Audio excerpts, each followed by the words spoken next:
যে ব্যক্তি আল্লাহর দেওয়া নিয়ামত পেয়েও তার শকর আদায় ও ইবাদত করে না এবং এসব পাওয়ার পর অহংকার করে, এই নিয়ামতগুলোই তার জন্য আযাব ও অভিশাপের কারণ হয়ে দাঁড়ায়।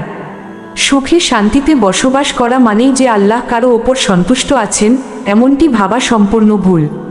কওমে ছামুদের লোকেরা বেশ দুশ্চিন্তা ও সংশয়ে পড়ে গেল।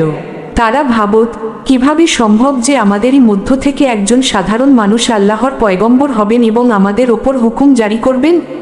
তারা অত্যন্ত বিস্ময়ের সাথে বলতো, আমরা বেঁচে থাকতে কি এই লোকটির ওপর আল্লাহর উপদেশ গ্রন্থ ওহী নাজিল হতে পারে?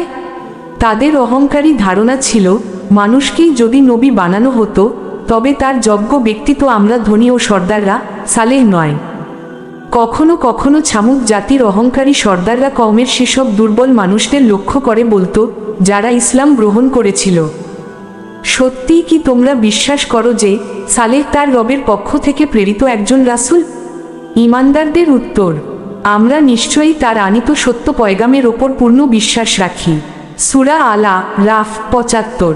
তখন সেই অহংকারী নেতারা চরম ক্রোধে ফেটে পড়ে বলতো, তোমরা যে বিষয়ের ওপর ঈমান এনেছ, নিঃসন্দেহে আমরা তা সম্পূর্ণ প্রত্যাখ্যান ও অস্বীকার করছি। সূরা আলা রাফ ৭৬। হযরত সালেহ এর কওম তার নবুয়ত ও নসিহত মেনে নিতে স্পষ্ট অস্বীকার করল। সত্যতার প্রমাণ হিসেবে তারা তার কাছে একটি অলৌকিক মুজেজা, কুদরতি নিদর্শন দেখানোর দাবি জানালো। হযরত সালেহ আল্লাহ তাআলার দরবারে দোয়া করলেন। দোয়া কবুল হওয়ার পর আল্লাহ তাআলা কুদরতিভাবে একটি বিশাল উটনী পাঠালেন। হযরত সালেহ তখন কওমকে ডেকে বললেন, তোমাদের দাবিকৃত নিদর্শন এই অলৌকিক উটনী হিসেবে সামনে উপস্থিত। যদি তোমরা এই উটনীটিকে বিন্দুমাত্র কষ্ট দাও, তবে সেটিই হবে তোমাদের চূড়ান্ত ধ্বংসের লক্ষণ। আল্লাহ তাআলা কূপের পানি ব্যবহারের জন্য তোমাদের এবং এই উটনীটির মধ্যে নির্দিষ্ট দিন বা পালা নির্ধারণ করে দিয়েছেন।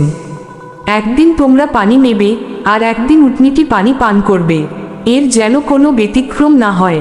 পবিত্র কোরআন মাজিদে এই বিশেষ উটনীকে নাকাতুল্লাহ বা আল্লাহর উটনী হিসেবে উল্লেখ করা হয়েছে, যাতে মানুষ বুঝতে পারে মহাবিশ্বের সব সৃষ্টি আল্লাহর হলেও এই উটনীটি ছিল আল্লাহর বিশেষ কুদরতের অনন্য নিদর্শন।